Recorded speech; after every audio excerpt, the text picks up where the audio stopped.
दोस्तों, ये कहानी है एक प्रेग्नेंट वुमेन जूली की, जो अपने हस्बैंड के साथ नए घर में शिफ्ट हुई थी। वो दोनों अपनी मैरिड लाइफ से बहुत खुश थे, लेकिन हालात तब बद से बदतरीन बन गए जब एक दिन डैनियल ऑफिस में काम करने गया हुआ था। लेकिन तभी जूली को एक दूसरे कमरे से एक बच्चे के हंसने की और साथ ही रोने की आवाज़ आने लगी। और इतना ही नहीं, उसको अपने घर में बहुत सारे बच्चे भी दिखाई देने लगे हैं। और ऐसा जूली के साथ एक बार नहीं बल्कि हर रोज़ होने लगता है।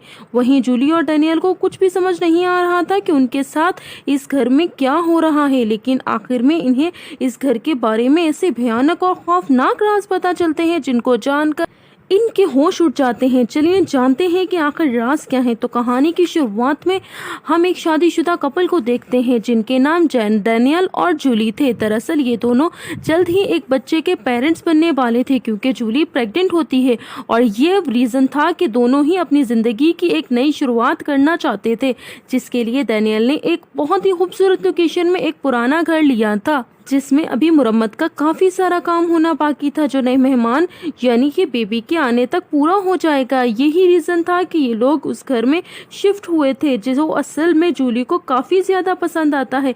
यहाँ हम डैनियल और जूली के साथ उनकी एक पालतू बिल्ली को भी देखते हैं। साथ ही जब पूरे घर को एक्सप्लेन करते हुए जूली जब बाथरूम में पहुँचती है, तो वहाँ काम कर रहा एक वर्कर उसे बाथरूम के अंदर जाने से मना कर, क्योंकि वहाँ की फ्लोर अभी कच्ची और टूटी हुई थी, क्योंकि वहाँ पर काम होना अभी बाकी था। इसी बीच डैनियल भी वर्कर्स के साथ जब काम करवाने में मसरूफ हो जाता है, तो वो एक वर्कर जूली को ब्रेसलेट लाकर देता है जो उसे घर में मिला था। ब्रेसलेट जूली को काफ़ी पसंद आता है, इसलिए वो उसे अपने पास रख लेती है। जिसके बाद जल्द ही आज का काम काफ़ी हद तक ख़त्म हो चुका था और इस रेनोवेशन को करवाने में डैनियल काफ़ी ज़्यादा थक चुका था और उसे रात में जूली के साथ एक पार्टी में जाना था। इसलिए वो जूली को तैयार होने के लिए कहता है, जिस दौरान जूली वो ब्रेसलेट पहन लेती है। उसी वक्त जूली की नज़र एक बॉक्स पर पड़ती है जिस पर एंडियो लिखा हुआ था। फिलहाल ये एंडियो कौन है, इसका पता हमें कहानी में आगे लगेगा। इसी दौरान जूली को किसी बच्चे के रोने की आवाज सुनाई देती है, जिसे अचानक सुनते ही वो चौंक पड़ी थी। जूली उसी तरफ देखती है तो उसकी कैट उस टूटी फ्लोर वाले बाथरूम की तरफ देखते हुए काफी अजीब आवाजें निकालने के साथ लगातार जमीन को अपने पंजों से खरोच रही थी, जिसका साफ मतलब था कैट किसी अनजान चीज से डरी हुई थी। और ऐसा करते देख जूली धीरे से उसी बाथरूम के दरवाजे के पास चली जाती है, जहां उसे कुछ बच्चों के कुछ फुसफुसाने की आवाजें सुनाई देती हैं, जिन्हें जूली और गौर से सुनने की कोशिश कर रही होती है। तभी वहां डैनियल अचानक से आकर जूली को एकदम से चौंका देता है। यहाँ डैनियल जूली से जल्दी से तैयार होकर चलने के लिए कहता है और जूली इन आवाज़ों को अपना वहम मानकर नज़रअंदाज कर देती है। इसके बाद वो दोनों साथ में पार्टी के लिए निकलते हैं, जहाँ पर जूली और डैनियल की मुलाकात एक बूढ़ी औरत से होती है, जो दोनों को हुई उनके आने वाले बच्चे की मुबारकबाद देने के बाद उनसे पूछती है कि क्या ये उनका पहला बच्चा है, जिसका जवाब डैनियल हाँ में देता है। ये सुनकर जूली को काफ़ी बुरा लगता है, क्योंकि कुछ साल पहले भी जूली एक दफ़ा माँ बन चुकी थी, लेकिन वो बच्चा पैदा होते ही कॉम्प्लिकेशन की वजह से मर गया। ट्रॉमा से जूली को उबरने में काफ़ी वक्त लगा था और ये शायद यही वजह थी कि डैनियल हमेशा से ही एक नई शुरुआत करना चाहता था। यहाँ डैनियल उस बूढ़ी औरत से ऐसा इसलिए बोला था क्योंकि वो नहीं चाहता था कि जूली अपने पहले बच्चे को और ज़्यादा याद करे। यहाँ दोनों की बहस से हम जान पाते हैं जूली ने इस बच्चे का नाम एंजियो रखा था, जिस नाम वाला बॉक्स को हमने जूली के पास पहले भी देखा था। इससे हमें पता चलता है कि ज़रूर उस बॉक्स में जूली की एंजियो से जुड़ी कुछ यादें हैं। घर पहुंचते ही इसी बात को लेकर जूली और डैनियल में लड़ाई शुरू हो जाती है, क्योंकि जूली का मानना था डैनियल ने उस औरत से ऐसा इसलिए कहा क्योंकि वो अपने पहले बच्चे को पूरी तरह भुला देना चाहता है, जैसे कि वो कभी था ही नहीं। इसी गुस्से में जूली तेजी से सीढ़ियां चढ़कर ऊपर अपने कमरे में जाने लगती है। तभी उसे वहां अपने सामने ऊपर के फ्लोर पर एक बच्चा खड़ा दिखाई देता है, जिसे देखकर वो पूरी तरह डर जाती है और हड़बड़ाहट में उसका पैर फिसलता है और वो सीढ़ियों से नीचे गिर जाती है, जिस पर डैनियल बिना देरी किए उसे हॉस्पिटल लेकर पहुंचता है, जहां ट्रीटमेंट के दौरान जूली की आंखों के सामने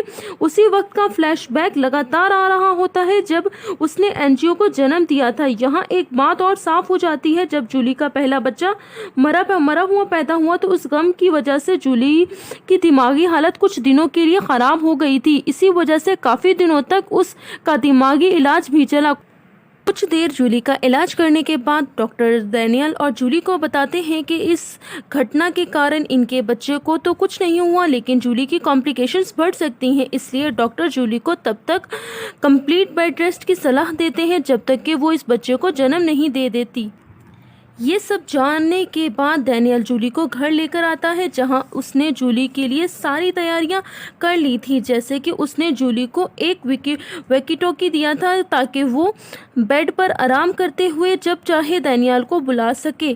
साथ ही डैनियल जूली के मतलब का सारा सामान उसके आसपास रख दिया था और उसने अपने होने वाले बच्चे के कमरे में एक सीसीटीवी कैमरा भी लगवा दिया था, जिसका पूरा एक्सेस जूली के आईपैड और लैपटॉप में था। उसके अगले दिन जूली जब घर में अकेली होती है तो उसे एक बार फिर से किसी बच्चे की आवाज सुनाई पड़ती है, लेकिन जब वो हर तरफ देखती है तो वहाँ कोई भी नहीं होता। और जब वो एक रात सो रही होती है तो उसे फिर से उसी बच्चे की आवाज सुनाई देती है। वो आवाज पास ही की एक अलमारी से आ रही होती है, जहां देखने पर जूली को किसी बच्चे की आंखें दिखाई देती हैं, जिन्हें देखते ही वो डर के मारे जोर से चीखती है। और जूली की चीख की आवाज सुनकर डैनियल जाग जाता है, जिसे वो बताती है अलमारी में कोई छुपा हुआ है। पर जब डैनियल देखता है तो वहाँ कोई भी नहीं हो। देखकर वो जूली से पूछता है, शायद तुमने कोई बुरा सपना देखकर वो जूली से बोलता है, शायद तुमने कोई बुरा सपना देखा होगा। और इतना कहकर वो उसे सोने के लिए बोलता है। इसी तरह कुछ और दिन गुजर जाते हैं और जब जूली घर की खिड़की के बाहर देख रही होती है तो उसे एक बच्चा खेलता दिखता है, जिससे जूली उसका नाम और उसकी माँ के बारे में पूछती है। तो इस पर वो बच्चा उल्टा जूली की तरफ इशारा करता है। ये देखकर जूली को बिल्कुल भी समझ नहीं आता कि वो क्या बताना चाहता है। जिसे ही जूली खिड़की से थोड़ा पीछे होती है, वैसे ही खिड़की का दरवाजा बंद हो जाता है, जिससे जूली चौंक जाती है। इस बीच जूली की नजर अपने बच्चे के कमरे के सीसीटीवी फुटेज पर पड़ती है। वहां उसे कुछ कमरे में हरकत नजर आती है। जब वो थोड़ा और गौर से देखती है तो वो उस कमरे में लगे एक शीशे में ऐसे कोई दिखाई देता है, जैसे देखते ही जूली समझ जाती है कि इसके घर में कोई घुस आया है। इसलिए वो फौरन पुलिस को कॉल करके इसके बारे में बताती है। इस पर ऑपरेटर जूली से बोलता है कि पुलिस के आने तक आप कमरे के दरवाजे को अंदर से बंद कर ले। पुलिस की बात मानते हुए जूली दरवाजे को लॉक तो कर लेती है, लेकिन अब भी वो काफी ज्यादा डरी हुई थी, क्योंकि उसे लगातार किसी के कदमों की आहट सुनाई दे रही थी। और देखते ही देखते सीलिंग पर छोटे छोटे पैरों के निशान बनने लगते हैं, मानो कि कोई बच्चा सीलिंग पर चल रहा हो।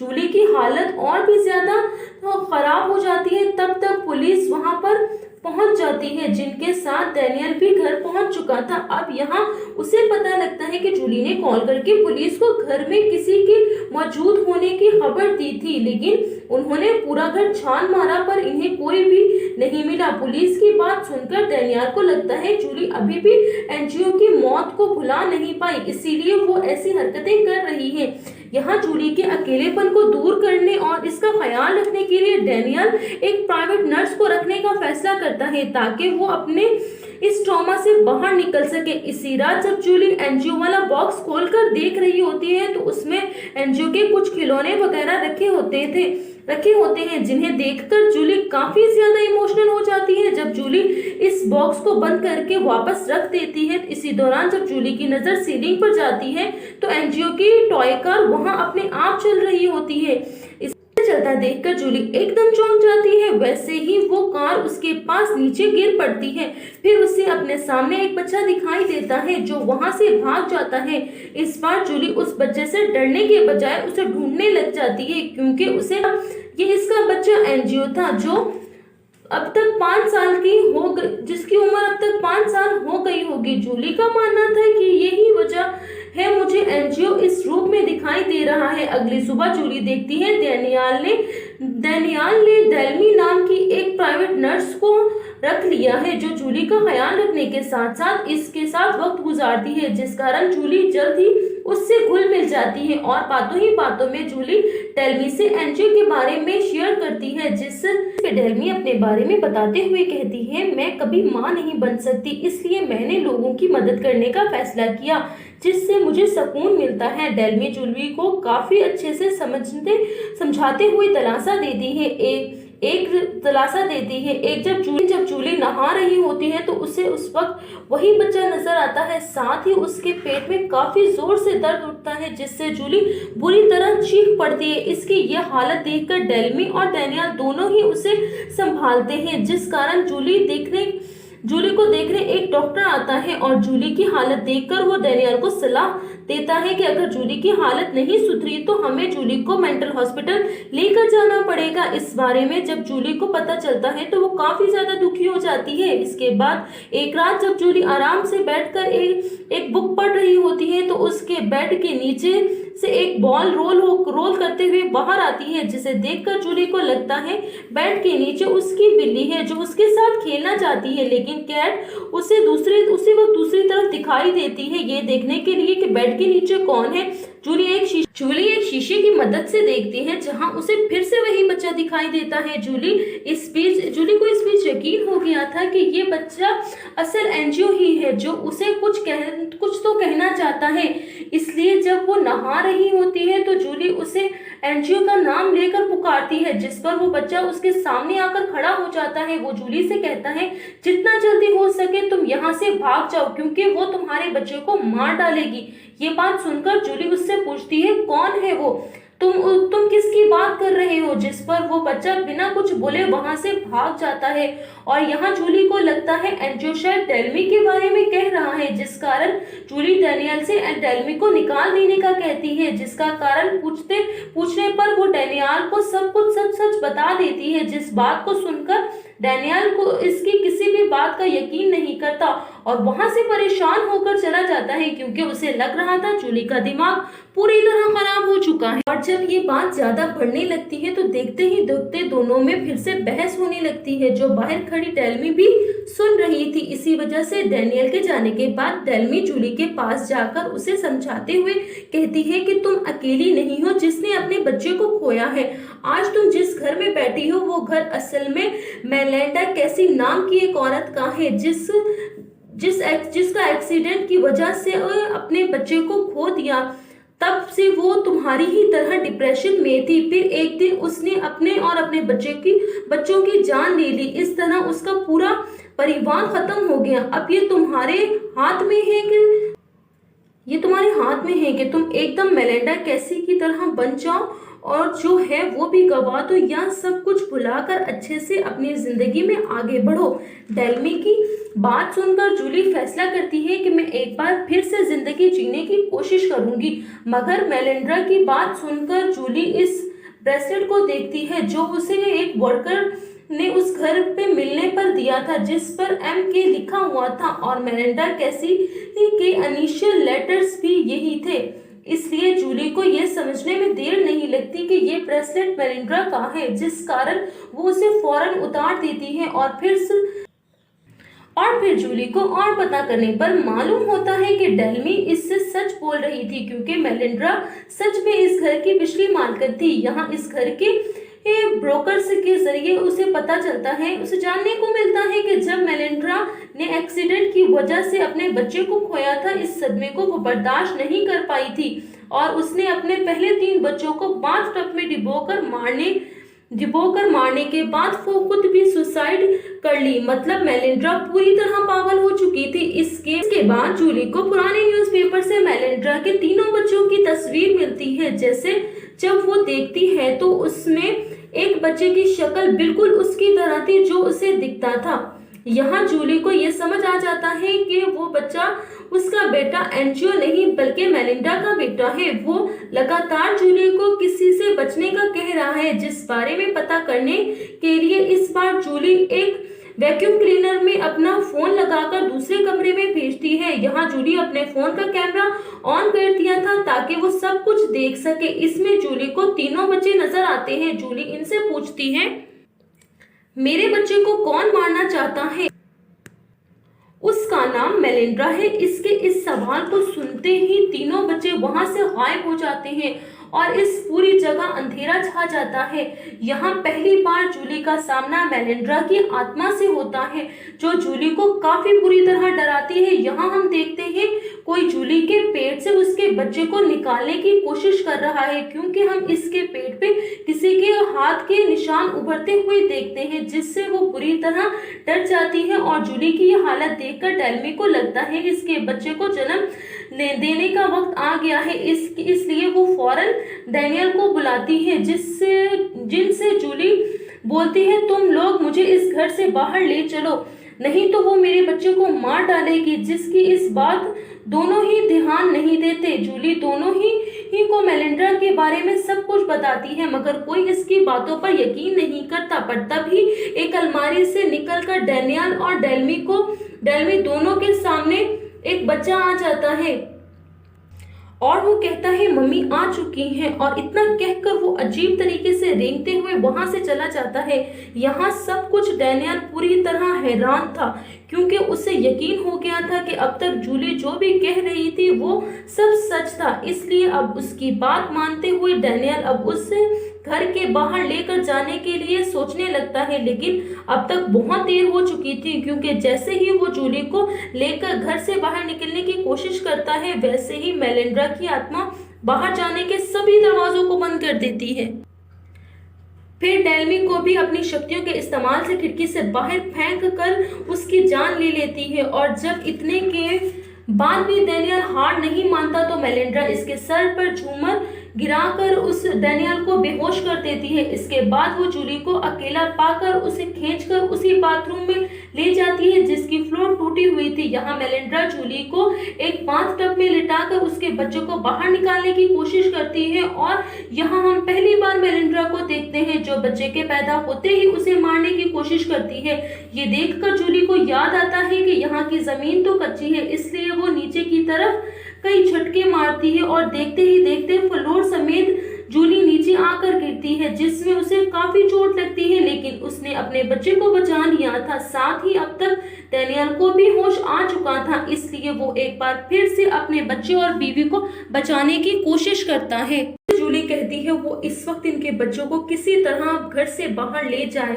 यहाँ जूली की बात मानते हुए डैनियल बच्चे को लेकर बाहर निकलने की कोशिश करता है, पर गुस्साई हुई मेलिंड्रा की आत्मा का किसी भी कीमत पर उसे ऐसा करने नहीं देती। यहाँ मेलिंड्रा को ऐसा करते देखकर जूली को न जाने क्या हो जाता है। वो अचानक से उठकर मेलिंड्रा का गला पकड़ लेती है और वो फिर उसे घर से भगाने में कामयाब हो जाती है। हालांकि यहाँ जूली को भी यकीन नहीं हो रहा होता कि उसने ऐसा कैसे किया। इसी बीच उसकी नजर डैनियल पर पड़ती है, जो बच्चे के साथ जूली की बॉडी के पास बैठकर रो रहा था। और अब पुलिस के साथ एम्बुलेंस भी आ चुकी थी। यहाँ जूली को CPR दिया जा रहा था, मतलब कि जूली की मौत हो चुकी थी। शायद यही रीजन था कि जूली मेलिंड्रा को हरा सकी।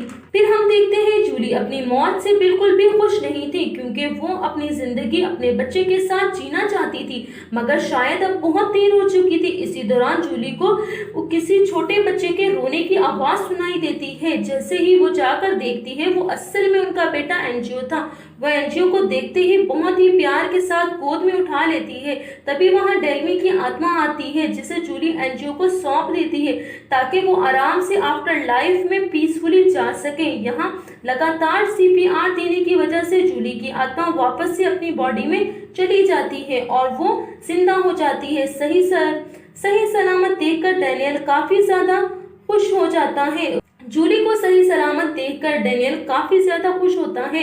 और इसके बाद मूवी के आखिरी सीन में हम जूली को डैनियल और उसकी बच्ची के साथ अच्छा वक्त गुजारते हुए देखते हैं। और इसी के साथ ये मूवी यहीं पर खत्म हो जाती है। अगर आपको मेरी एक्सप्लेनेशन अच्छी लगी हो तो मेरे चैनल को सब्सक्राइब कर दें, और जो मेरी पिछली वीडियोस है उनको भी जाकर लाजमी देखें। अल्लाह हाफिज।